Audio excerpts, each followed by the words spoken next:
Wa ma kana rabbuka liyuhlikal qura bidzulmin. Dan Tuhanmu Muhammad tidak pernah menghancurkan sebuah bangsa dengan kezaliman. Wa ahluha muslihun. Sedangkan penduduk bangsa itu orang-orang yang melakukan kebaikan. Di dua ayat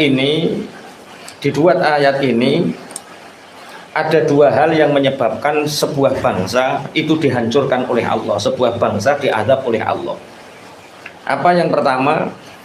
Jadi setiap bangsa yang melakukan dua hal ini itu dihancurkan oleh Allah. Yang tersisa adalah satu, orang yang nahi mungkar, orang yang mencegah masyarakat dari berbuat keburukan. Kedua, orang yang kembali kepada kebenaran atau orang yang terus menerus melakukan kebaikan. Jadi dua hal ini yang mencegah dari asbabun nuzulil azab. Jadi sebab-sebab turunnya azab itu yang pertama, orang sudah tidak melakukan amar ma'ruf nahi mungkar. Jadi istilahnya teman dengan teman ya bah-bah kunu, tokoh dengan masyarakat ya bah-bah kunu. Jadi ketika ada orang yang melakukan kebaikan, dia diam saja. Orang melakukan keburukan, dia diam saja. Ya, mendiamkan kebaikan, mendiamkan keburukan. Tidak ada amar ma'ruf nahi mungkar. Amar ma'ruf itu mengajak kepada kebaikan, nahi mungkar itu mencegah dari kemungkaran.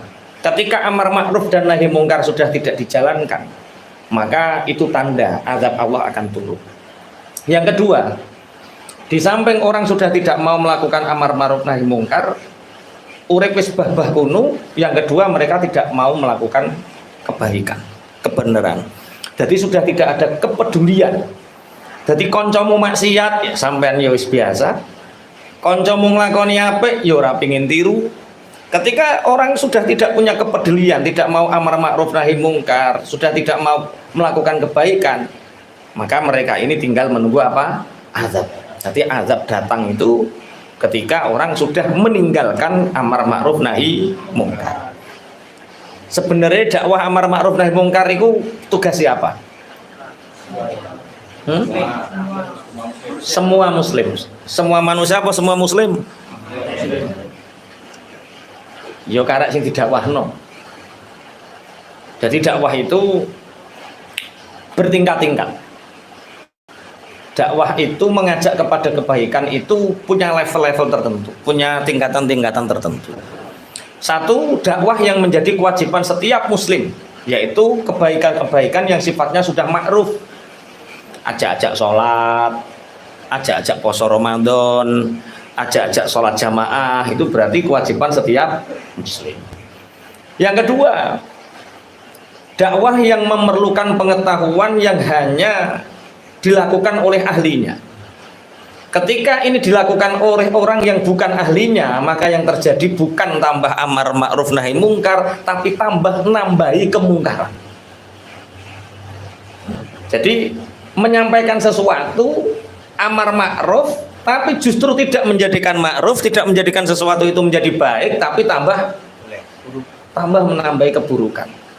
Makanya contoh seperti ini. Orang mengajak kebaikan itu ingin menolong saudaranya. Kalau ada orang tenggelam, yang wajib menyelamatkan orang yang tenggelam ini siapa? Ya orang bisa renang. Sampean ono wong klelep, sampean nggak bisa berenang terus melok nyemplung, kira-kira nambahi masalah, opo nyelesaikno masalah? Nambahi masalah. Dakwah juga begitu. Ada orang yang memang dia tidak punya keahlian yang sifatnya ngapunten memahami satu ayat Al-Quran, dia tidak memahami nahwu sorofnya, tidak memahami siakul kalamnya, tidak memahami lughat, tidak memahami, terus kemudian dia menyampaikan. Itu ibaratnya ada orang yang mau tenggelam, dia nggak bisa berenang, dia ikut nyemplung dengan alasan ingin menyelamatkan. Kira-kira nambahi masalah apa nyelesaikan masalah? Tersesat di jalan yang terang. Pun. Makanya kita dakwah itu mengajak orang kepada kebaikan itu yang ma'ruf saja. Yang ruwet-ruwet wis ora usah. Ada ngono sing takok sing ruwet barang. Wis pokoke sing ruwet-ruwet gak usah. Yang ma'ruf saja. Wis Kak ayo ngaji. Ya, terus wong kok anu ngene, yes pokoke ajak-ajak jamaah, ajak-ajak. Pun, jangan pernah mencederai agama Islam atas dasar amar ma'ruf tapi berseberangan dengan Islam. Karena apa? Dia mengajak kepada kebaikan tapi mencederai kebaikan dalam Islam itu sendiri. Pun niki kula waosaken kitab Ghunyah karanganipun Syekh Abdul Qadir Jailani. Ada 5 syarat dalam amar ma'ruf nahi mungkar. Soalnya kita sering bahas amar ma'ruf nahi mungkar tapi kita nggak pernah membaca apa to sing kudu diduweni wong sing amar ma'ruf nahi mungkar. Bagaimana cara menyampaikan kebaikan itu? Niki kitab Al-Ghunyah karanganipun Syekh Abdul Qadir Jailani halaman 51. Faslun wa yustaratu fil amri bil ma'rufi wan nahi fil amiri bil ma'rufi wan nahi 'anil munkari khamsu syara'it. Orang yang mengajak kepada kebaikan dan orang yang mencegah dari kemungkaran itu harus memenuhi 5 syarat. Ya coba sampean iki angen-angen masuk iki apa ora? Memenuhi 5 syarat. Awaluha ayakuna aliman bima yu'maru wa yunha. Yang pertama, orang yang mengajak kepada kebaikan nahi mungkar dan nahi mungkar itu yang pertama dia harus tahu apa yang diperintahkan dan apa yang dilarang. Masa ngajak-ajak apik kok orang ngerti apik. Melarang orang untuk tidak berbuat buruk kok dia tidak tahu keburukan itu apa. Yang pertama harus tahu. Watsani ayyakuna qasduhu wajhallah wa i'zazatinillah wa i'la'a kalimatillah. Yang pertama, niat amar ma'ruf nahi mungkar itu harus didasari tujuannya hanya karena mencari ridhonya Allah dan mengagungkan agamanya Allah, mengagungkan kalimah-kalimahnya Allah. Dunariya, bukan karena ingin pamer, wasum'ah, bukan karena ingin didengar, walhamiyah di nafsihi, dan bukan untuk mengagungkan dirinya sendiri. Wa innama yang suruh wa yuwafiku wa yazulu bihil munkar idza kana shadiqan mukhlishon. Tapi orang yang amar ma'ruf nahi mungkar itu tujuannya adalah menolong saudaranya. Menolong saudaranya yang asalnya buruk menjadi baik, yang asalnya tersesat menjadi benar, yang asalnya enggak melakukan jamaah menjadi jamaah, yang asalnya enggak puasa menjadi puasa. Dengan halus, sehingga dengan amar ma'ruf nahi mungkarnya itu kemungkaran menjadi hilang. Hilangnya kemungkaran itu idza kana shadiqan mukhlishan. Bila dia punya hati yang ikhlas, punya kejujuran, punya kebulatan tekad, orang yang amar ma'ruf nahi mungkar ini masih iku gak dikandani iku nderek. Masih gak tahu ngomong, ayo to jamaah karo aku, melu jamaah. Lu nek kowe ikhlas. Nah, ini berarti yang pertama kita harus tahu mana amar, mana nahi mungkar. Jadi yang pertama mengetahui kebaikan, yang mengetahui keburukan. Yang kedua niatnya hanya karena mencari ridhonya Allah, bukan karena pamer, bukan karena tren, bukan karena ingin didengar, bukan karena ingin viral dan lain sebagainya. Niatnya murni karena Allah. Kemudian kita sudah mengetahui bahwa tujuan dakwah itu untuk menolong sahabat kita, kerabat kita, tetangga kita, muslimin muslimat. Karena kita meyakini bahwa intang surullaha yang surkum wa yusabbit aqdamakum.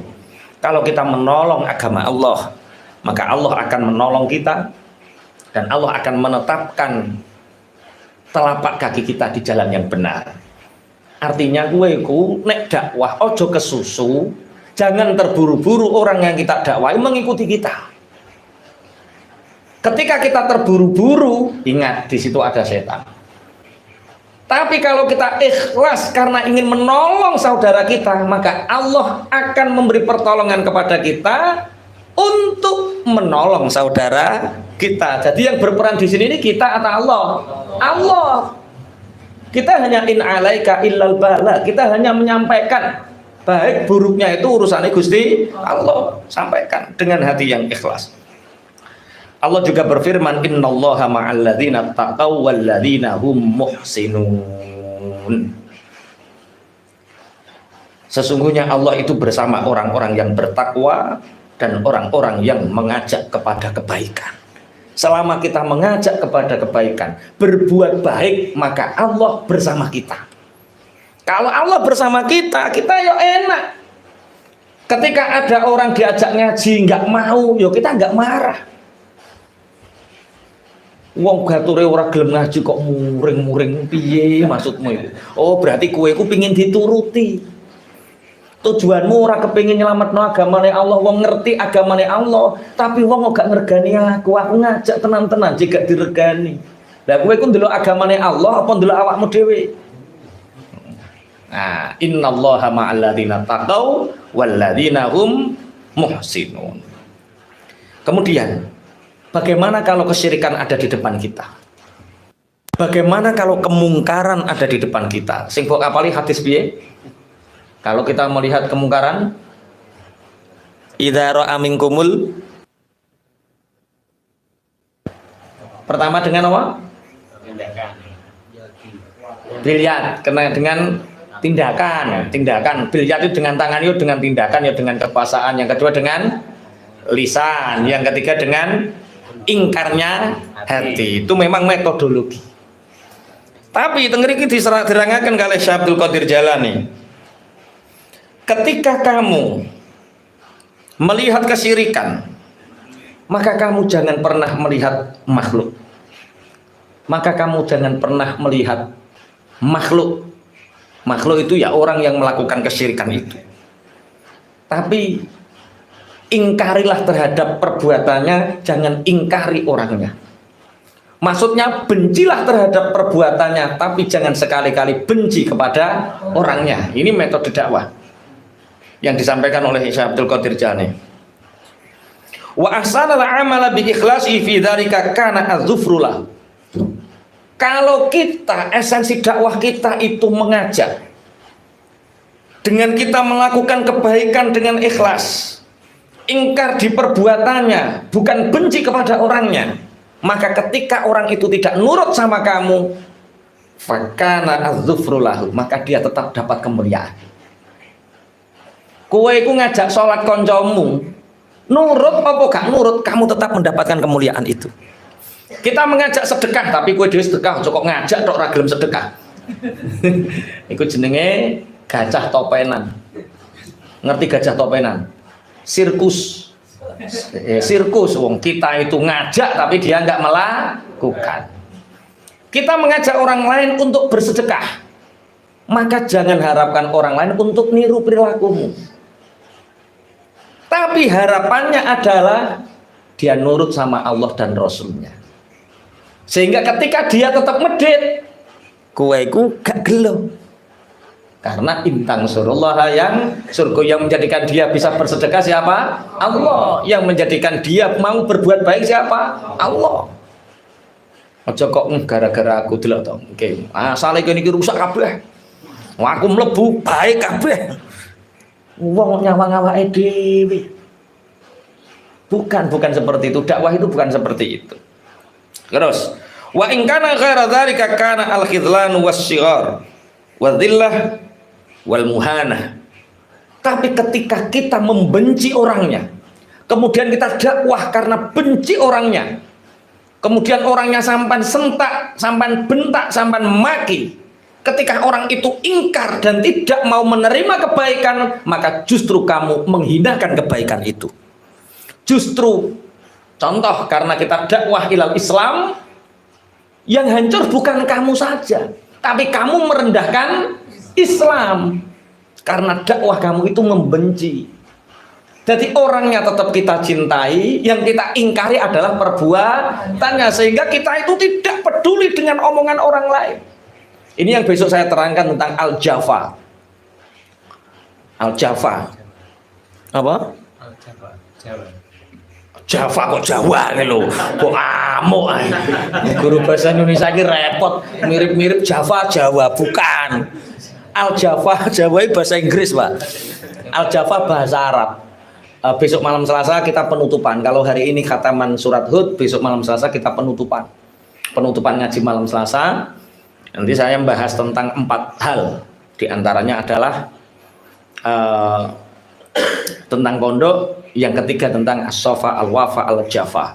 Lah orang itu kalau sudah tidak peduli persetan dengan manusia, itu namanya al-jafa. Karena apa? Yang dilihat itu Allah. Yang dilihat adalah Allah, bukan manusia. Orang ketika dakwah kok nyesel, orang ketika dakwah kok ngerenjel, orang ketika dakwah kok merasa tersakiti, mutung. Oh, itu berarti dia masih melihat apa pandangan manusia tentang dia. Nah, orang yang selalu melihat pandangan manusia tentang dia, hidupnya nggak bahagia. Dia akan terus dalam piye yo menurut wong piye yo. Piye yo menurut wong piye, sehingga dia beramal akan terus mencari perhatian makhluk. Maka ketika berbuat sesuatu karena mencari perhatian makhluk, berarti Anda telah menyengaja diri Anda dalam kekecewaan. Pasti kecewa. Karena makhluk itu memang makhluk yang mengecewakan. Manusia itu makhluk yang mengecewakan. Wah, aku berharap ini cari nemen-nemen mesti kecewa. Berharap nih cakwin ya mesti kecewa. Wong berharap kok makhluk mesti apa? Kecewa.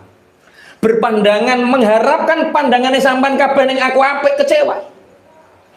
Sampean gelem ngaji ngene iki berpandangan apik ning aku ya perkara mungkin tak ulang ngaji. Mungkin aku cek ketok apik munggo sampean. Lah ngene sesuk moro-moro aku wayoh telu sampean ya cek ngaji apa ora? Panggah ngaji. Tambah tiru.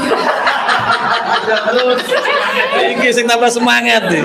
Golek sanad keturutan.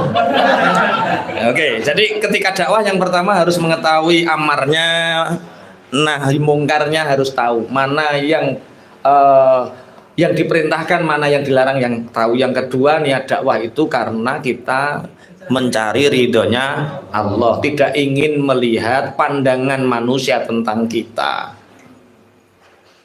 sehingga dia tidak riya, dia tidak sum'ah, dia tidak sombong. Sehingga ketika dia melihat kemungkaran, yang dilihat adalah perbuatannya, bukan orangnya. Orangnya tetap kita cintai, tapi kita jelaskan bahwa kemungkarannya itu yang harus ditinggalkan.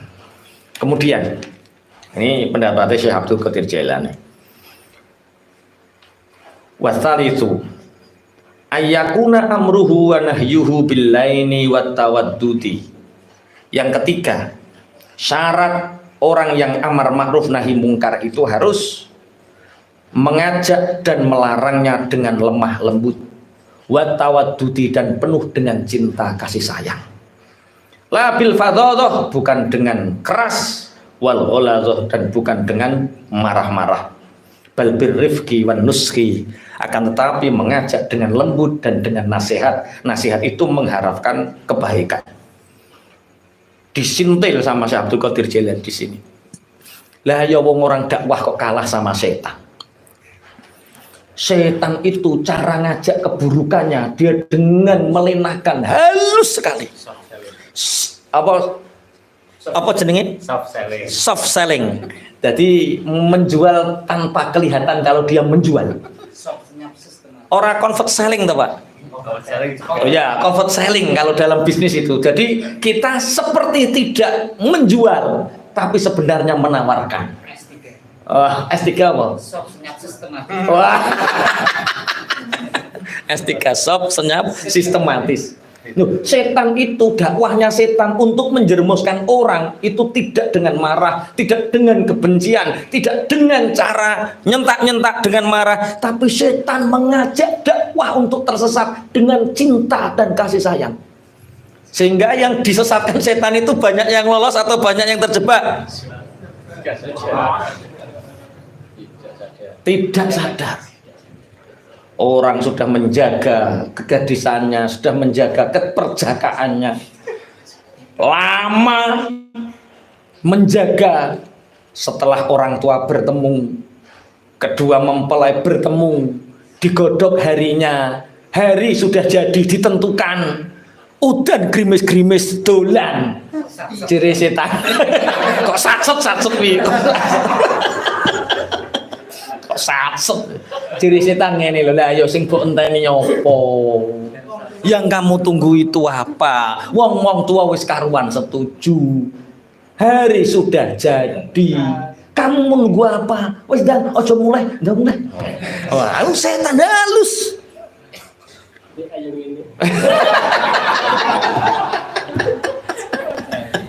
Dari wasyafaqatu ala akhihi kaifa wafaqa aduhu asyayatina al-la'ina alladhi qad istawalla ala aqlihi wa zayyana lahu maksiyata rabbih wa mukhalafata amrihi. Lihat bagaimana setan yang menjadi musuhmu itu mengajak manusia dengan kasih sayang, dengan kelembutan, yang sehingga dengan kasih sayang dan kelembutan itu menarik akal manusia ini untuk mengikutinya bermaksiat kepada Tuhannya. Loh, setan dakwahnya dengan cara itu, kita dakwah mengajak kebaikan ngalah-ngalahi setan. Kamu itu, makanya kalau orang tidak memahami yang disampaikan Syekh Abdul Qadir Jailani ini, pasti mereka itu dakwah dengan tidak mengenal metodologi. Sebuah keniscayaan dakwah harus dengan metodologi. Wong setan saja dakwahnya dengan metodologi. Senengane apa beda-beda. Ono sing senengane perut ke bawah. Yo dicepaki perut ke bawah. Ono sing senengane perut ke atas, dicepaki perut ke atas. Ono sing senengane riasah, leher ke atas, dicepaki riasah. Sing seneng admin ditambahi admine. Oh, tambah admin kono. Wah, terus. Lah, sebuah keniscayaan dakwah itu harus dengan menggunakan metodologi. Wong setan saja dakwahnya dengan metodologi. Bagaimana kemarin tak terangkan Abdullah ibnu Ummi Maktum ketika dia berjalan menuju masjid, jatuh, dia beristighfar dan istirja, astagfirullah inna lillahi wa inna ilaihi rajiun. Setan khawatir, iki bahaya, iki bahaya nek tiboneh iki. Langsung dituntun terus karo setan, berhari-hari dituntun, berminggu-minggu dituntun, berbulan-bulan dituntun setan, tapi gak gelem mlebu masjid. Ketika ditanya kenapa engkau tidak mau masuk masjid, lah aku setan. Loh, setan kok baik hati? Kok baik hati? Setan katanya baik hati, kata Abdullah ibnu Maktum. Saya itu melihat ketika kamu istirja dan istighfar ketika jatuh, maka separuh dosamu diampuni oleh Allah. Ini saya khawatir kalau kamu jatuh lagi, kamu nggak punya dosa, menyesal saya. Loh, berarti setan nggak apa itu Jan? Loh, setan loh dengan metodologinya, modusnya seperti itu. Lah mosok kita kok dakwah kita Allah seperti setan. Wong setan baiknya seperti itu. Esok ngaji nih 7 kebaikan setan. Ono setan. Kalau kamu ingin belajar semangat, belajarlah dari setan.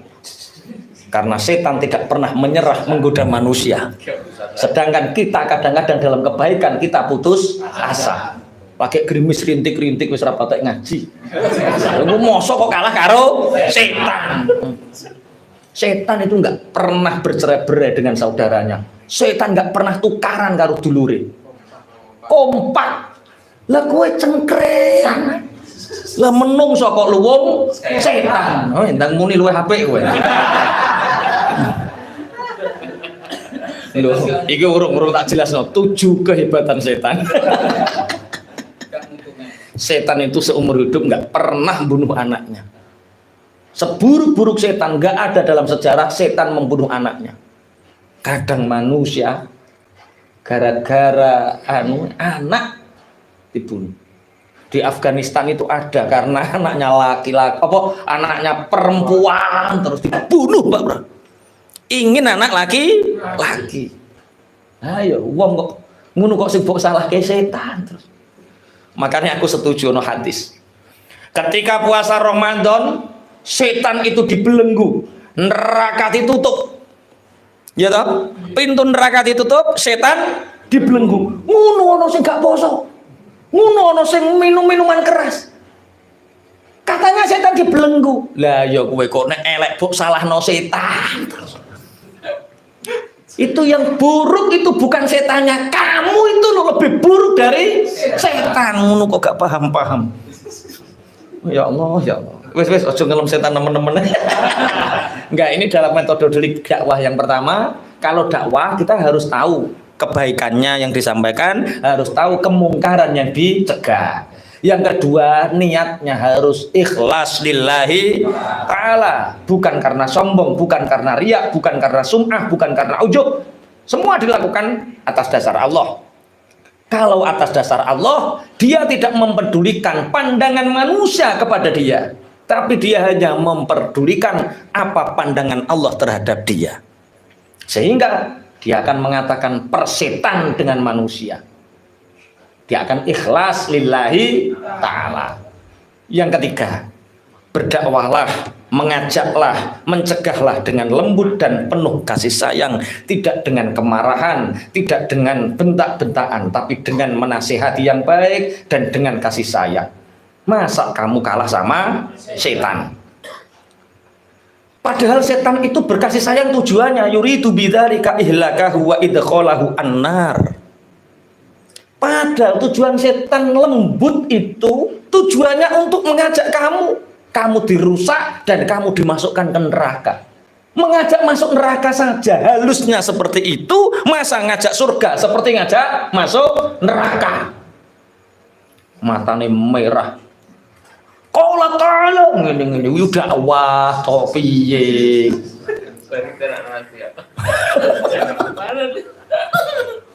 Oke ya, Pen. Allah berfirman dalam Al-Qur'an, innama yad'u hizbahu liyakunu min ashabis sa'ir. Sesungguhnya setan itu mengajak pasukannya agar mereka menjadi penghuni neraka sa'ir.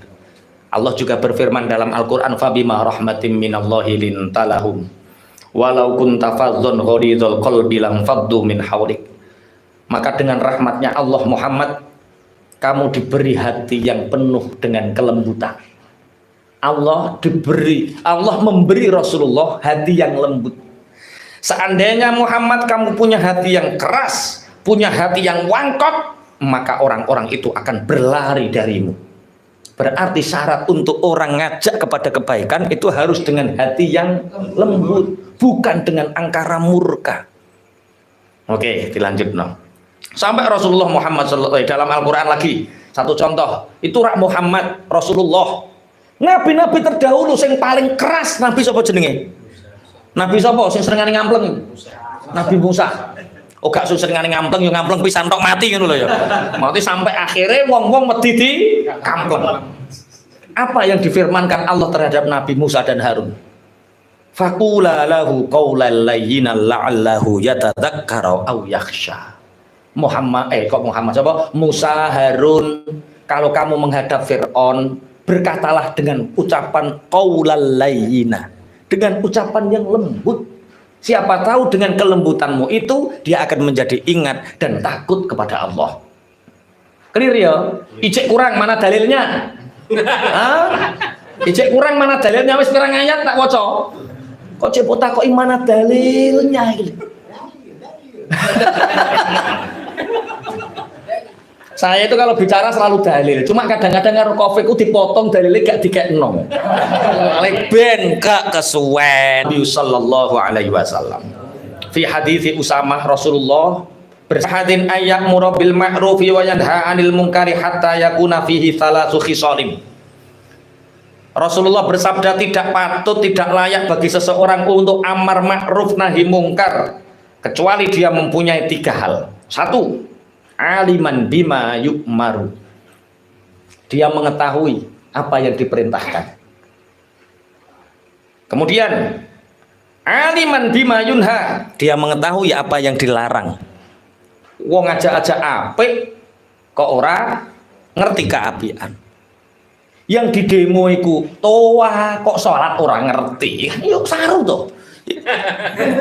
Iya toh, aliman bima yukmar, aliman bima yunha. Kalau kita mendakwahkan sesuatu, mengajak sesuatu, melarang sesuatu, kita harus paham apa yang diajakkan, apa yang perlu dilarang. Jangan sampai kita misalkan contohnya, lah yo kaita iku bahas tentang toa adzan, dia salat urung ngerti. Masa mubalek kok ora melok salat terus cekentang Allahu Akbar. Sami Allah liman hamidah. Sak ngertiku mubalik itu orang yang menyampaikan suaranya imam iku yo melu salat. Mosok karo rokokan ngene. Iku piye iku karo lha iku jenenge ora aliman bima yukmar, aliman bima yunha ora. Terus iki dawuh Kanjeng Nabi malih. Rafiqon fima yukmar. Utawa rafiqon fima ya'muru ngoten nggih. Utawa digawe maklum kabeh aliman bima ya'muru, aliman bima yanha, rafiqan fima ya'mur. Dia lembut terhadap apa yang dia perintahkan. Rafiqon fima yanha, dia lembut terhadap apa yang dia cegah. Jadi ojo kok terus mentang-mentang kita mengajak kebenaran tapi dengan cara yang salah. Masa kita kalah sama setan. Ar-rabi'u ayyakuna saburon haliman hamulan mutawadi'an zailal hawa qawiyal qalbi lainal janibi. Yang keempat, orang yang amar ma'ruf nahi mungkar itu harus punya hati yang banyak bersabar. Bersabar ketika apa? Ketika orang yang kita didakwahi tidak nurut sama kita, berarti kita harus banyak bersabar. Haliman, bijaksana. Hamulan, menanggung beban dari orang yang kita dakwahi. Kadang, Cak, ayo to Cak ngaji, ayo to Cak jamaah salat, aku mah rasa-rasa Cak win salat gopo. Ngene karo Gusti Allah ora dikek apa-apa. Utangi dhuwit kok aku tak salat. Ada yang seperti itu? Ngajak ngaji urung hasil, ngajak sholat urung hasil, kene diutangi duit. Ayo cara kowe mbok tokno to, Pak? Oh, kok kondang gak tak tokno, kok kondang dhek semakin benci terhadap ajaran kebaikan. Tak tokno, kok kondang ora nyaur. Terus sampean milih ndi iki? Ya tokno, iku resiko dakwah ya seperti itu. Umpama tak critakno wong-wong sing melu ngaji aku gondol duitku iku sakitungan. Aku ya roh, nek bar gondol duitku 2 minggu gak ngaji aku ya roh. Tapi aja sampai duwe citra kiai kok gak sampai jure sapa lumane medhit. Aku buktine. Aja sampai lho. Lah iku jenenge hamulan, resiko dakwah ya seperti itu. Resiko dakwah. Mulane orang itu sebuah bangsa dihancurkan oleh Allah ketika sudah tidak ada orang yang melakukan amar ma'ruf nahi mungkar. Karena apa? Wis pokoknya aku mergawe dhewe, urip-urip dhewe, orang tidak menanggung apa-apa. Lah orang nanti seperti itu. Omah mulai pageran-pageran kabeh. Tetangga enggak ada yang kenal. Lahan dakwah semakin tidak ada. Pokoknya lakum kok lakum dinukum lakum anfusukum lakum dinukum. Ya pokoknya awakmu ya awakmu, aku wis ra ngopeni, awakku ya awakku, aku wis ra ngopeni. Ketika bangsa sudah terjadi hal itu, maka tinggal menunggu azab akan turun. Maka kita sebagai orang mukmin, sebagai orang muslim punya tanggung jawab amar ma'ruf nahi mungkar. Yang dekat masjid ayo makmurkan masjidnya, yang dekat pesantren musola makmurkan musola dan pesantrennya, yang dekat-dekat umat makmurkan umat. Dakwah bakul iso dakwah iso, tapi syaratnya gimana papat wes aku kok nek diutangi duit piye bakul es iki itu resiko dakwah. Tak wani Mas ya. Tambah ringan ya. Wong es 10.000 wae. Kon. Hamulan mutawadian. Orang yang berdakwah itu harus punya hati yang tawadhu. Tawadhu itu lawan daripada sombong. Banyak orang yang merasa dia mengajak kebaikan, tapi dia mengatakan ana khairum minhu. Aku ki luwih apik timbang kowe. Saya lebih baik daripada kamu. Ngono, itu ucapannya iblis. Pendakwah tidak boleh mengatakan seperti itu. Orang yang mengajak kepada amar ma'ruf nahi munkar harus tawadhu. Lho kula sering mengatakan bahwa sebuah keniscayaan karena ngajinya orang kadang-kadang nggak khatam. Salah satu syarat mutlak untuk kita khalidina fiha, di dalam surga selamanya, itu syarat mutlak adalah syahadat. Ngono ki ono sing ngono kok ya wis tau mlebu ae. Apa Pak Yai wis tau rono? Lah ngono ki jenenge mutawadhian. Ora usah dijawab. Wa idza khatabahumul jahiluna qalu salama. Nek wong bodoh-bodoh ketika kita mengajak kepada kebaikan, orang-orang bodoh itu mbantai kuwe sing nganggo kebodohannya, qalu salama. Doakan keselamatan untuk mereka. Ojo baper, debat. Kamu wah tambah baper. Itu jenenge debat nganggur, gak ono gunane. Ketika ada orang-orang bodoh berbicara melawan kebenaran, maka qalu salama, doakan penuh dengan keselamatan, semoga Allah memberi hidayah. Bismillahirrahmanirrahim. Kemudian zailal hawa, menghilangkan semua egois hawa nafsu kita. Qawiyal qalbi, punya hati yang kuat. Amar ma'ruf nahi mungkar kok duwe jantung lemah. Dak. Ndak kuru terus Qawiyal qalbi. Oh, amar ma'ruf nahi mungkar itu harus punya hati yang kuat. Sing dadi takmir masjid. Walah. Semakin Anda banyak menyampaikan kebenaran, semakin Anda banyak menyampaikan tentang kebaikan, maka akan semakin banyak orang yang menentang. Nah, itu nek gak qawiyal qalbi, kena lambung, kena jantung lemah, pucet, mendrip karyan. Mulane terus ana, aja dadi imam musala ning kono kuwi. Kena apa ora ning sing mati tuwek niku. Wah, akhirnya terus dadi mitos toh. Kok Pak Ikram tambah tawadhu iki. Sing kuat. Iya.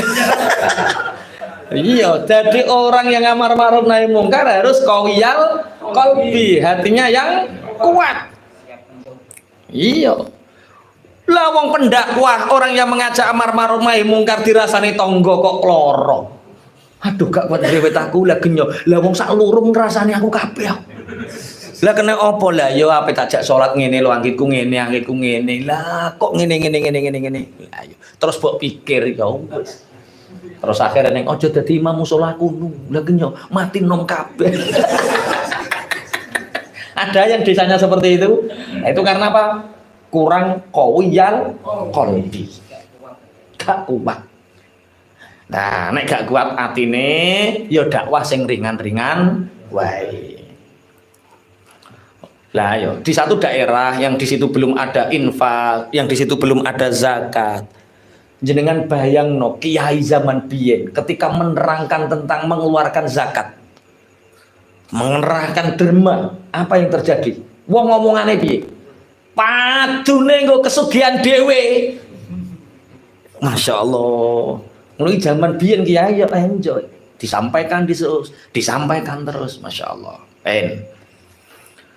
Tabiban yudawi maridon. Orang yang berdakwah amar ma'ruf nahi mungkar itu adalah orang yang ibarat orang yang dalam kemungkaran itu sakit, maka kita mengobati agar tidak sakit. Lah nek mengobati kok bok kafirno, bok laknatno, terus bok azab, semoga engkau diazab Allah, dilaknat Allah gara-gara kamu enggak mau seperti ini. Lah nek ngene rasa butuh wong sing amar ma'ruf nahi mungkar, Gusti Allah langsung ngutus ngutus malaikat Israel cukup lah. Tujuannya amar ma'ruf nahi mungkar yudawi maridon. Kalau orang misalkan sakit, maka dia sebagai penyembuh.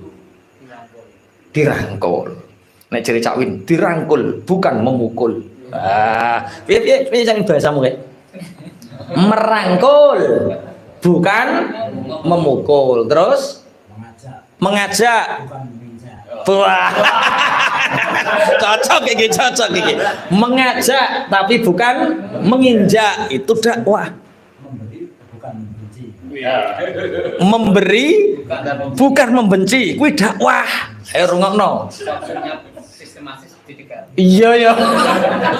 Iki kok sistem masih lebih dekat. Kowe iki nek dakwah bisik-bisik. Ya, itu metodologi dakwah seperti itu. Sama yang diterangkan oleh Syekh Abdul Qadir Jailani. Hakiman yudawi majnunan. Orang yang bijaksana yang menyembuhkan orang-orang yang gila. Maksudnya gila dalam berpendapat, gila dalam membela kemungkaran, kita harus bijaksana. Imaman hadian sebagai pemimpin yang menunjukkan. Wa ja'alna minhum a'immatan yahduna bi amrina lamma sabaru. Allah berfirman dalam Al-Qur'an, dan aku jadikan dari mereka pemimpin-pemimpin yang menunjukkan petunjuk, menunjukkan jalan yang benar dengan amrina, dengan perkaraku. Lamma sabaru, ketika mereka bersabar. Jadi nunjukno barang bener iki kudu apa? Sabar. Kemudian sabar ala ihtimalil adza min qaumihim. Kita bisa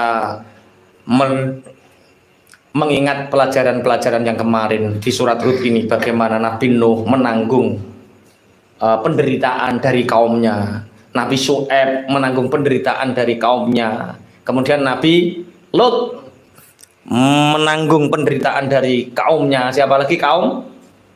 Nabi Soleh, Nabi Hud, Nabi Lut.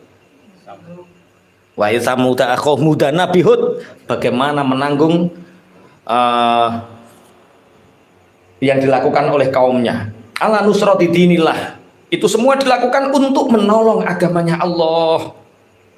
Kemudian Allah juga berfirman dalam kisah Luqman, wa'mur bil ma'rufi wanha 'anil munkari wasbir 'ala ma asabak inna dzalika min azmil umur. Ajaklah kepada kebaikan, jauhilah kemungkaran, bersabarlah terhadap apa yang terjadi kepadamu, karena itu termasuk min azmil umur. Berarti yang pertama apa tadi? Mengetahui apa yang diperintah dan apa yang dilarang. Yang kedua adalah niat hanya untuk mencari ridho Allah. Yang ketiga adalah mengajak dan melarang dengan lemah lembut, dengan penuh kasih sayang, tidak bentak-bentak, tidak dengan marah, dengan halus dan dengan nasihat. Yang keempat yaitu bersabar, bijaksana, menanggung penderitaan, dan dengan hati yang tawadhu, hati yang kuat.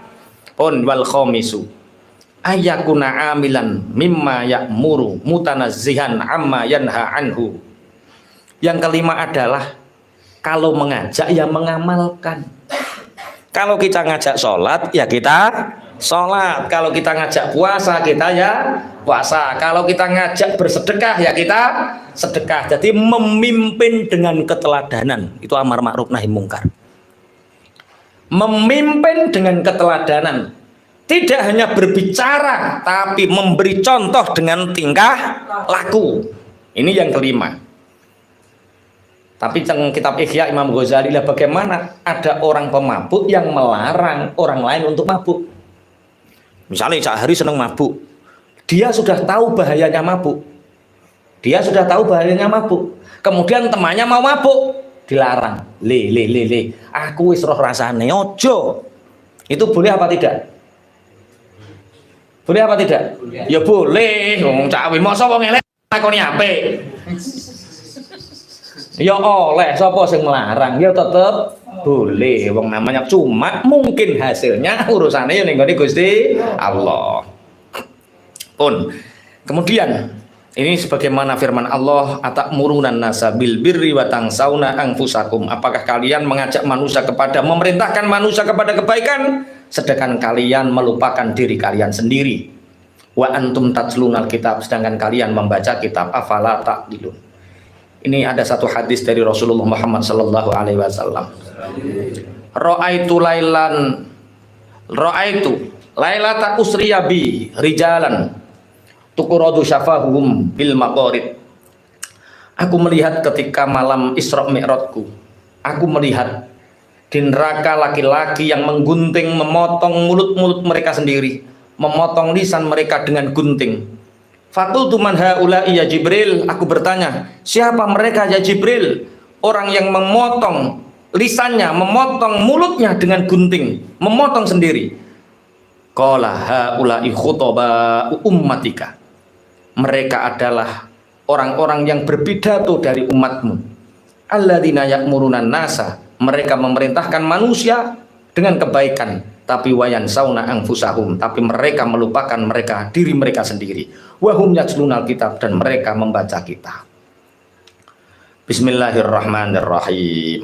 Jadi ini syaratnya dakwah atau amar ma'ruf nahi mungkar. Yang pertama adalah mengetahui, yang kedua niat ikhlas, yang ketiga dengan lemah lembut, yang keempat sabar menanggung penderitaan, yang kelima mengamalkan. Tapi di bawahnya ini ada bab lagi, faslun wal aula lahu in istata'a ayyamurahu wa yanhahu fi khalwatin liyakunu dzalika ablagha wa amkana fil mau'izah waz zajri wan nasihah lahu wa aqrabu ilal qabuli wal iqla. Kata Syekh Abdul Qadir Jailani, kalau dakwah kita ingin didengar, ingin diterima, dan ingin dijalankan, maka berdakwahlah dengan orang yang tidak ada orang yang tahu. Ketika dia menyendiri, dekati. Ketika mereka menyendiri, ajak bicara. Ketika dia menyendiri, sampaikan kebenaran itu. Itu akan mudah, lebih sempurna untuk diterima dan untuk dijalankan. Dakwah ada orang banyak, weh, orang tahu sholat pengen rokok. Itu bukan dakwah itu menghina. Nah, pun. Jadi ayat yang ke-119 ini menerangkan tentang bahwa Allah menyiksa, menurunkan azab. Sebab turunnya azab yaitu ketika orang sudah meninggalkan nahi mungkar dan tidak melakukan kebenaran. Wa ma kana rabbuka liyuhlikal qura bidzulmi wa ahluha muslihun. Dan Tuhanmu tidak sekali-kali menghancurkan sebuah bangsa dengan kezaliman sedangkan mereka berbuat baik. Jadi selama orang masih amar ma'ruf nahi mungkar, selama kebaikan masih dijalankan di bangsa itu, maka Allah tidak menurunkan apa? Azab. Walau syaa rabbuka laja'alan nasa ummatan wahidatan wa la yazaluna mukhtalifin. Walau syaa rabbuka laja'alan nasa ummatan wahidatan wa la yazaluna mukhtalifin. Illa man rahima rabbuk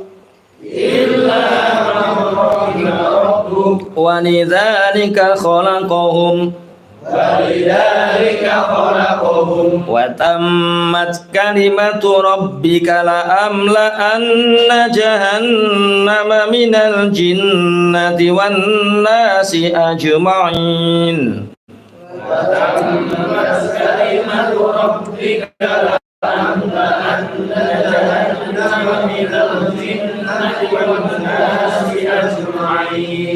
walau syaa lan lamun to ngersakaken sapa rabbuka pangeran sira Muhammad laja lamun kaya tindadekaken sapa rabbuka annasa ing menungso umatan ing dadi umat wahidatan kang siji wala yazaluna lan ora gingsir-gingsir sapa nas iku mukhtalifina padha persulayaan pertentangan sapa nas ilaman kejaba wong rahimah kang welas sapa man ilaman kejaba wong rahimah kang melasi sapa rabbuka pangeran sira wa lidzalika lan krana ikhtilaf lan rahmat khalaqa gawe sapa Allahum ing nas wa tammat lan sempurna apa kalimatu rabbika kalimai pangeran sira la amlaan najikti bakal ngebaki temen sapa ingsun jahannam ing neraka jahannam minal jinnati saking bangsa jin wan nas lan menungso ajma'ina hale sekabehane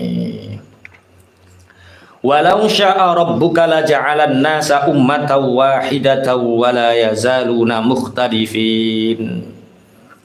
Dan seandainya Tuhanmu menghendaki Muhammad, maka Tuhanmu akan menjadikan manusia itu dalam satu agama. Dalam satu agama. Wa la yazaluna mukhtalifin. Dan manusia itu tidak berhenti untuk selalu bertentangan. Illa man rahima rabbuk, kecuali orang-orang yang Tuhanmu menyayanginya. Walidzalika khalaqahum, ada yang menerima dengan kasih sayang, ada yang menentang. Untuk itulah manusia, Allah menciptakan manusia.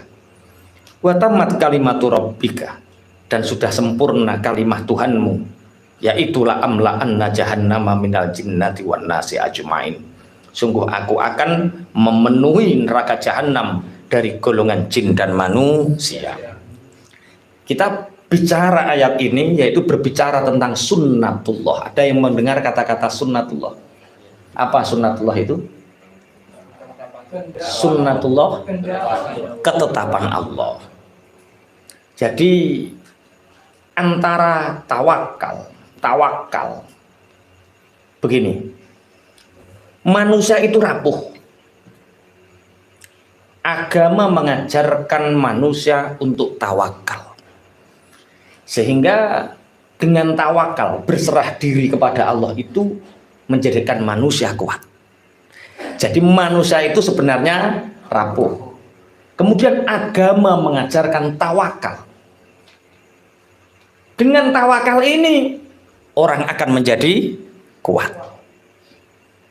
Fir'aun itu dia merasa kuat, dia nggak pernah sakit panas, dia seakan-akan bisa mengontrol kehidupan, sehingga dengan kesombongan Fir'aun ini Allah menunjukkan bahwa dia sebenarnya makhluk yang lemah.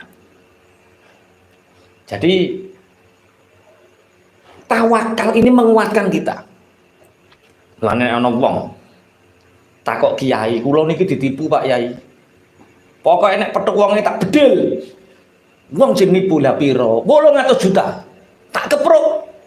Semakin Anda ingin ngepruk, semakin Anda ingin bedil, maka masalahmu tidak akan pernah selesai. Karena duitmu yo ora balik, wonge tetep nipu, kowe bedil yo ora mungkin, wong ora tau ketemu. Bagaimana? Mesti jawabane kiai ngene lho, Kak. Ikhlasno engko ora balik. Wong aku mangkel kok kon ngikhlasno, balike kondi lho, jem gunggung paham. Ditelus tawakal. Tawakal, ridho, ikhlas. Ketika ridho, ikhlas, Allah mengganti dari jalan yang lain, tapi sulit. Nah ini, antara tawakal dengan sunnatullah itu apa? Nah, setelah tak kei mukadimah tadi, bahwa manusia sebenarnya rapuh, agama mengajarkan tawakal sehingga manusia menjadi kuat.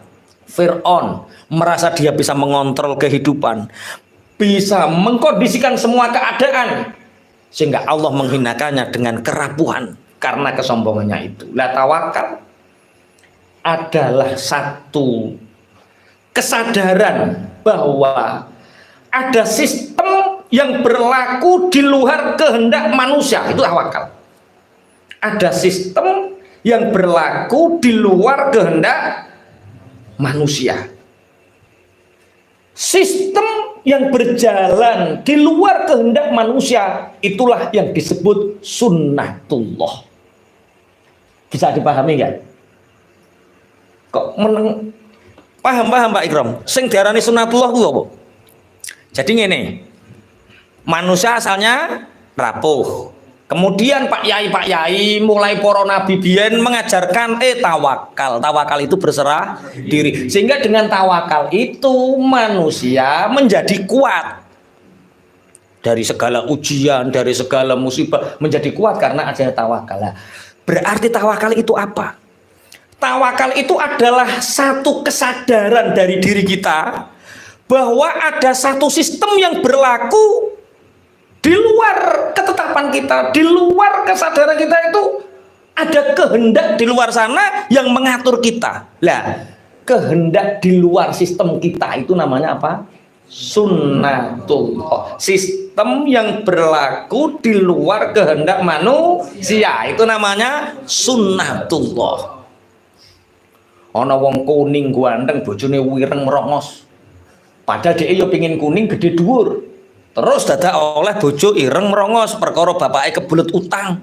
Dipeksa kongkon nikah dhewe. Lah, iku jenenge apa? Sunnatullah, ketetapan kita sadar betul ketetapan di luar sana yang kita tidak bisa mengendalikan. Kuwi jenenge apa? Sunnatullah.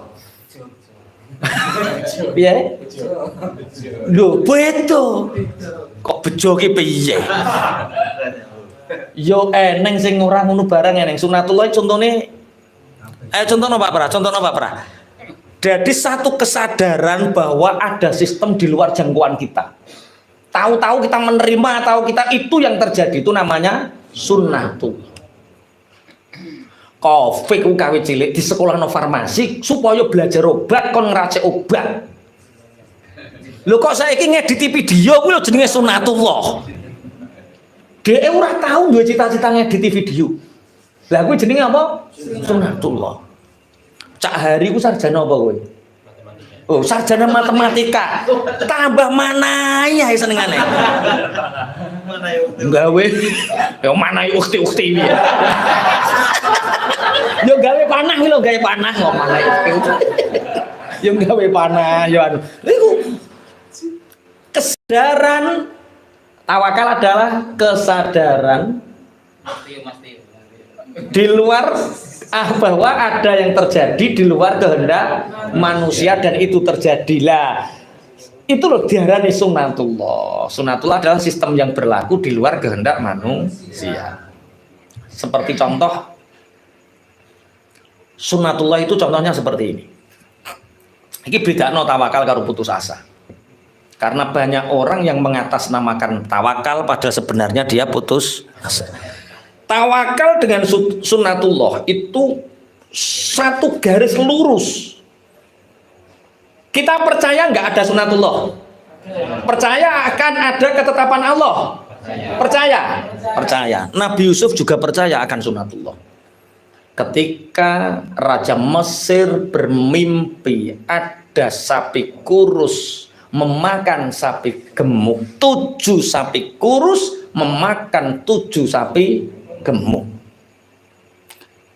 Nabi Yusuf sadar ini akan terjadi musim paceklik, di mana nanti ada 7 musim kemakmuran dan 7 musim paceklik tidak panen. Maka ketika dimintai pendapat tentang itu, maka Nabi Yusuf mengatakan, jadikan aku yang mengatur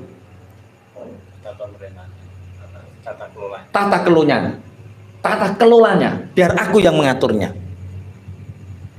Nah, Nabi Yusuf apa yang dilakukan? Mengajarkan semua petani bahwa 7 musim ini kita akan panen besar, sediakan gudang-gudang untuk menampung, maka 7 tahun, 7 musim ini kita tampung, 7 musim ke depan akan terjadi paceklik.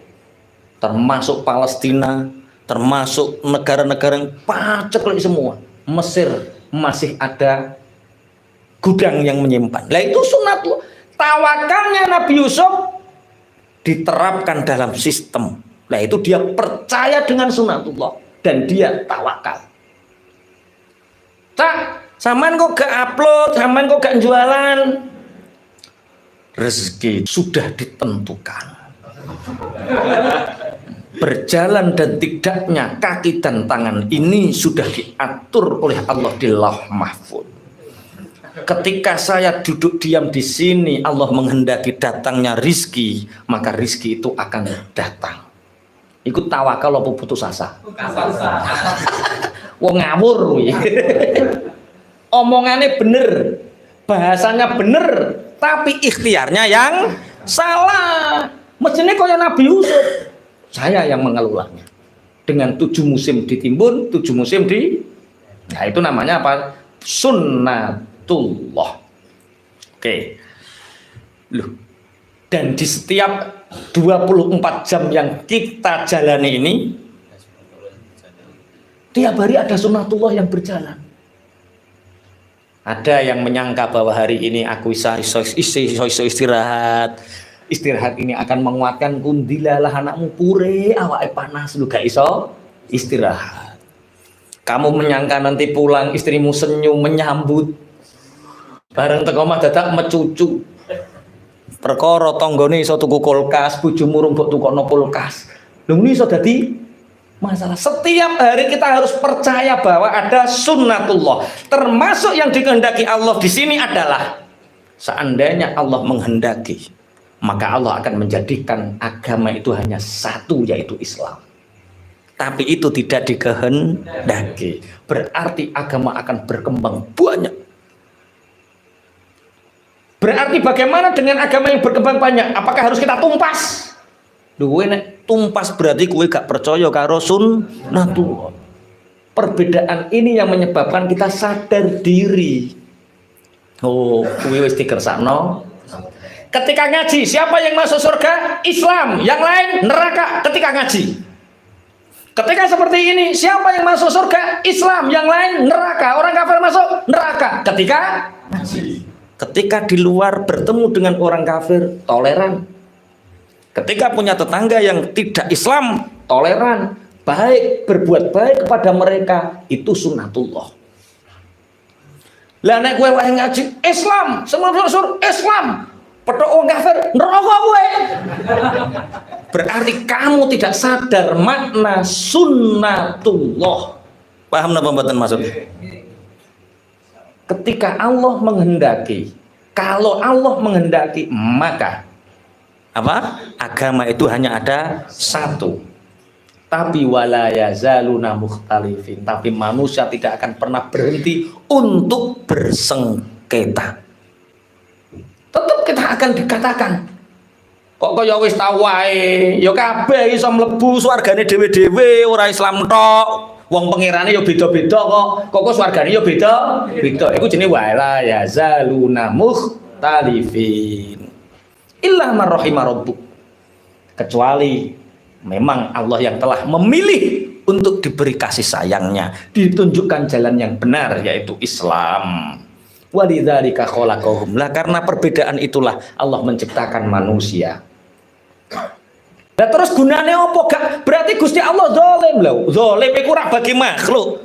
Allah tidak pernah zalim. Mosok arsitek gambar rumah kok arani zalim? Allah mengatur jagat, ada yang dijadikan mukmin, ada yang dijadikan kafir.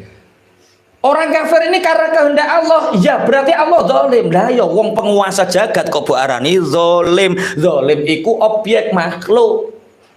Contoh misalnya ngeten. Iki sapa sing nggambar masjid iki jenenge sapa? Mas Priyo. Mas Priyo itu nggambar pondok iki. Di sini ruang tamu, mulia enggak? Siapa yang mendaki ini jadikan ruang tamu? Arsitek. Ini ada kamar, mulia enggak kamar ini? Mulia. Siapa yang menjadikan mulia itu? Arsitek. Di belakang sana ada musola, ada ruang belajar, mulia enggak tempat itu? Mulia. Tapi kan kasihan yang jadi jeding. Loh, lah nek kasihan yo ora usah urip. Wong jenenge sunnatullah itu fariqum fil jannati wa fariqum fis sa'ir. Sudah menjadi sunnatullah, pada nanti akan ada yang di surga dan nanti ada yang di neraka. Ada yang dijadikan laki-laki, ada yang dijadikan perempuan, itu sunnatullah. Nek gak nrimo sunnatullah ono sing wandu barang. Wong wis apik-apik ra duwe susu tambah digawekno susu. Wis apik-apik ra duwe apa tambah dibolongi dhewe kan ngel-ngel. Karena dia tidak memperlakukan sebagaimana sunnatullah. Ono ireng ono putih ya wis dinikmati. Wong ireng kok tambah buk, Masya Allah. Raine putih, gulune bekisak. Ngono ki kofek sing diwasi sikile lah, sikile ngono. Kofek. Aku yo gak sadar. Wapi langsung sikile kok bekisak. Lah iku sunnatullah, Fik. Sunnatullah. Ditulak sikile bekisak. Saya ini gak tahu mikir ngono ya.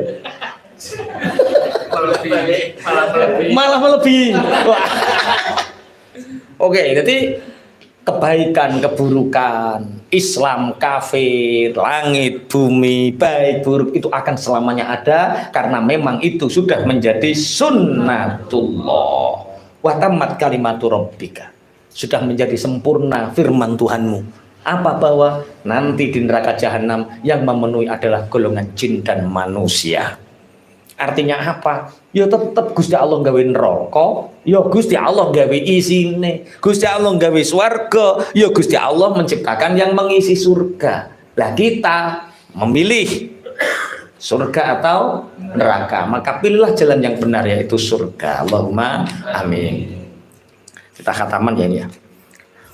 Wa kullan naqussu 'alaika min amba'ir rusuli ma nuthabbitu bihi fu'adak wa kullan naqussu 'alaika min amba'ir rusuli ma nuthabbitu bihi fu'adak وجاءك في هذه الحق وموعظة وذكرى للمؤمنين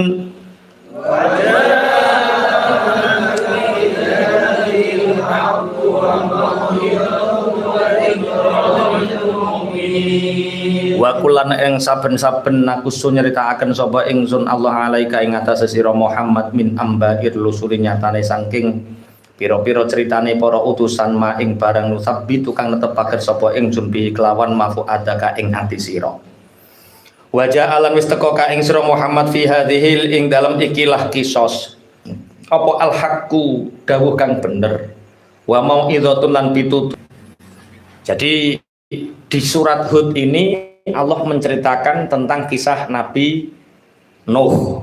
Setelah Nabi Nuh, Nabi wa faqad arsalna nuhan ila qaumihi faqala ya qaumi ibudullaha ma lakum min ilahin ghairuh. Terus wa ila adin wa ila samuda akhahum shaliha wa ila madyana akhahum syuaiba wa lutan id arsalna 5. Nabi Nuh, Nabi Hud, Nabi Soleh, Nabi Syuaib, Nabi Lut, Nabi Ibrahim. Kisah-kisah Rasul yang aku ceritakan kepadamu Muhammad itu akan menjadi sesuatu yang menetapkan hatimu mantap. Kisah itu penting karena semua orang akan mencatat kisahnya masing-masing. Kita belajar kisah orang terdahulu agar kita bisa memilih, oh aku ingin mengisahkan diriku seperti mereka. Jadi ibaratnya jamaah, kita itu seperti kertas putih. Tiap hari, besok malam nisfu Sya'ban kita dikasih malam Jumat itu buku baru lagi. Makanya malam nisfu Sya'ban disebut Lailatul Baro'ah, malam kebebasan. Lailatul Mu'azzamah, malam yang diagungkan, di mana buku catatan kita 1 tahun ditutup untuk dibuka lembaran baru. Buku kita putih seperti ini. Siapa yang nulis? Kita sendiri. Kisah-kisah kehidupan kita dicatat, kisah-kisah kehidupan kita dicatat. Kapan buku itu dibuka? Nanti ketika di mahsyar kita akan menerima kisah kita. Nah, kita bisa mengisahkan itu karena kita melihat kisah yang terdahulu. Rasulullah dikuatkan melalui kisah. Rasulullah disabarkan melalui kisah. Rasulullah di-mi'rajkan sehingga ada afirmasi ketika terjadi hijrah, ketika dibenci orang Yahudi, ketika sudah terjadi di nabi-nabi terdahulu. Muanane nek didik anak akeh kisah. Akeh-akeh ono cerita. Cerita mbah buyutmu. Cerita. Maka orang-orang hebat itu ternyata adalah orang yang menerangkan kepada anak cucunya, mbahmu iki biyen ngene lho. Bapakmu ngene, buyutmu ngene, anu ngene, sehingga anak ini akan memandang di hati mereka, aku ingin seperti dia, aku ingin seperti mereka, aku ingin seperti mereka. Lah kowe gak kadang-kadang wis tole cukup bae bodoh gak apa-apa Pak Ele, sing penting kowe pinter. Ngono terus. Lah terus akhirnya anakmu iku nek mikir piye? Lah yang bapak wis bodoh kok. Aku dikongkon, pinter yo janggal.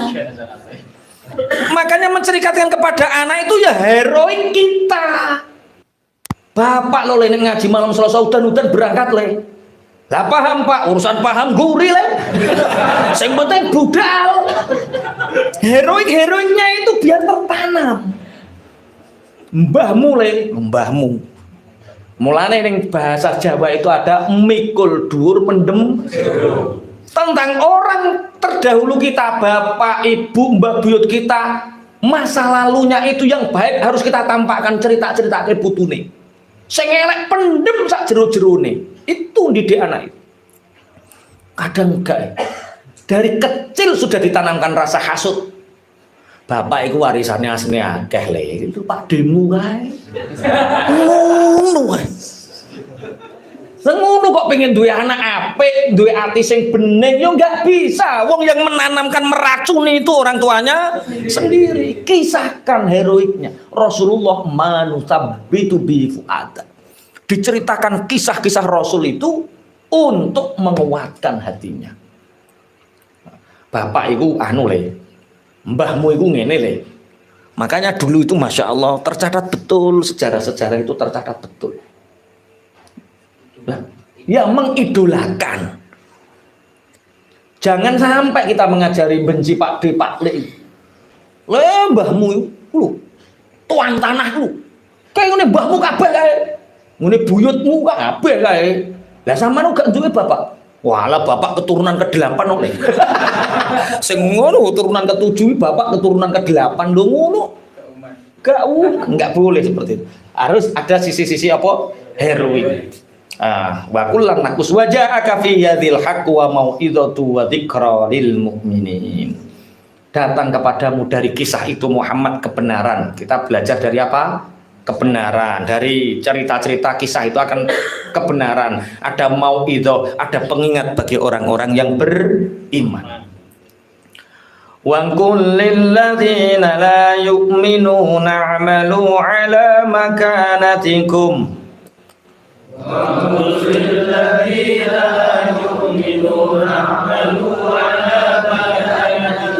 Inna 'amilun wantaziru inna muntazirun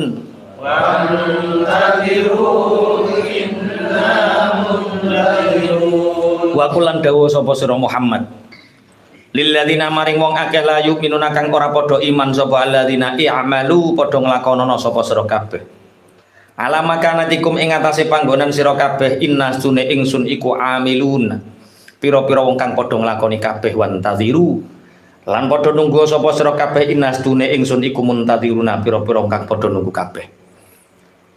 Sebuah bangsa iku akan dihancurkan ketika akan diazab, akan turun azab ketika bangsa itu meninggalkan dua hal. Satu apa? Amar ma'ruf nahi mungkar. Kedua, tidak menjalankan kebenaran atau tidak menjalankan kebaikan. Dua hal ini ketika tidak dijalankan sebuah bangsa, maka bangsa itu akan diazab. Kemudian tanggung jawab kita amar ma'ruf nahi mungkar. Setelah amar ma'ruf nahi mungkar dijalankan, kisah sudah disampaikan. Orang masih tidak beriman. Katakan Muhammad bagi orang-orang yang tidak beriman, i'malu ala makanatikum. Kalian beramalah semau kalian. Lakukan yang ingin kalian lakukan. Ini bukan perintah. Ini tapi ngeden-ngedeni. Nazir. Iki ngeden-ngedeni. Padha karo misale ngene. Anakmu jenenge sapa, Cak? Zakat. Zakat iki cara ono wis melanggar bolak-balik ditaksir bolak-balik ancamannya ngapa terakhir wis sak karepmu kon panopo lakoni kon tanggung dhewe ngono lha iku ngedeni apa ngongkon ngeculno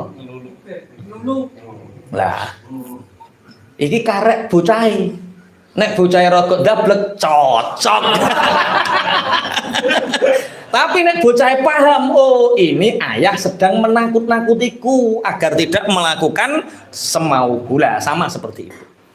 Katakan Muhammad bagi orang-orang yang tidak beriman, i'malu ala makanatikum. Beramalah semau kalian. Inna amilun, aku juga akan melakukan amal agamaku.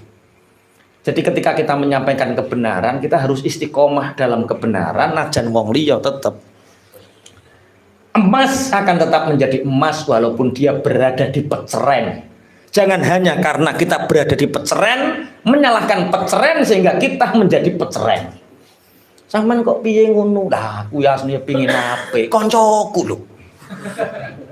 Wah, aku pengin ngene, tonggoku lho. Enggak bisa. Inna amilun, selalu istiqomah walaupun kita ngajak nggak berhasil, walaupun kita mengajak nggak berhasil, kita terus istiqomah dalam kebaikan.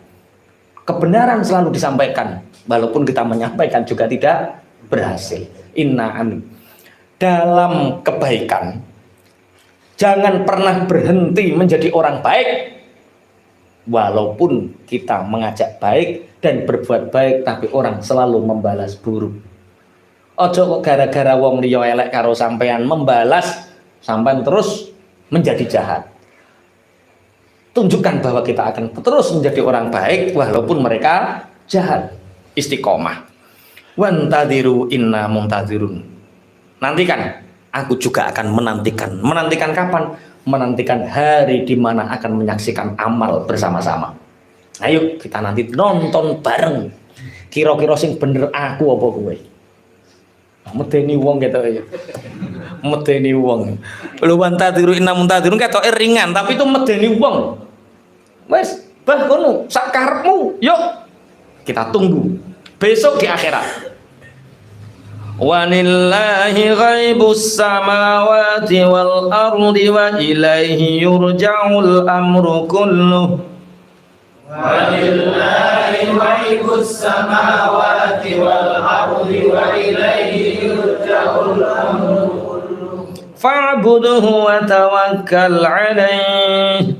Fa'budhu wa tawakkal 'alaihi. Wa ma rabbuka bighafilin 'amma ta'malun. Wa ma rabbuka bighafilin 'amma ta'malun. Walillahi lan iku tetep kedue Allah ghaibus samawati utawi samare barang-barang kang ana ing dalem pira-pira langit wal ardi lan bumi.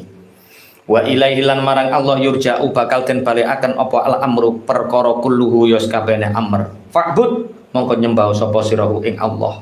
Wa tawakkalan pasrah sapa sira alaihi ing atase Allah. Wa ma rabbuka lan ora ana utawi pangeran sira iku bi ghafilin kang lali amma saking barang tak maluna kang lakoni sapa sira kabeh kafir ing ma. Walillahi ghaibus samawati wal ardh, bagi Allah rahasia yang ada di langit dan bumi. Jadi di langit dan bumi ini masih banyak misteri. Mas Kofi kemarin tanya, tat neng dhuwur langit neng alien tora. Orang Amerika itu mencari sinyal itu sudah berapa ratus tahun, Bek? Puluhan tahun mencari sinyal mau eneng suara botok. Itu dibiayai. Yang mengetahui rahasia langit dan bumi itu hanya Allah. Tatanan dunia ini berubah, kita tidak menyangka loh. Ciri Mas Dimas iki wis kalah kabeh karo Lut Rangga iki. Sapa Lut Rangga kuwi lho sing duwe apa kuwi? Iku Mas Dimas wis gendeng karo Rangga. Ya Allah, ya Allah. Semua tatanan akan berubah. Iku. Iya, kita nggak nyangka. Hari ini semua tatanan berubah dan diprediksi dengan perang Rusia dan Ukraina ini akan banyak perubahan. Di langit dan bumi ini masih banyak rahasia. Hanya Allah yang mengetahui rahasia itu. Mulane surah mikir reno-reno, kita fokus berbuat baik, kita fokus ngaji, kita fokus membenahi diri. Wis yang terjadilah, semua itu atas kehendak Gusti Allah. Siapa yang menjadi superpower nantinya? Wallahu a'lam. Apakah Islam akan mendapatkan kejayaan setelah ini? Wallahu a'lam. Yang penting kita berikhtiar terus percaya bahwa semua masih tersimpan rapi di rahasianya Allah di langit dan bumi ini. Wa ilaihi yurja'ul amru kullu. Maka hanya kepada Allah semua urusan nanti akan kembali. Fa'budhu, sembahlah Allah wa tawakkal alaih, dan berserahlah diri kepada Allah. Wis urusanmu serah nenek Allah. Mulane terus kitab hikam, arih nafsaka minat tadbir.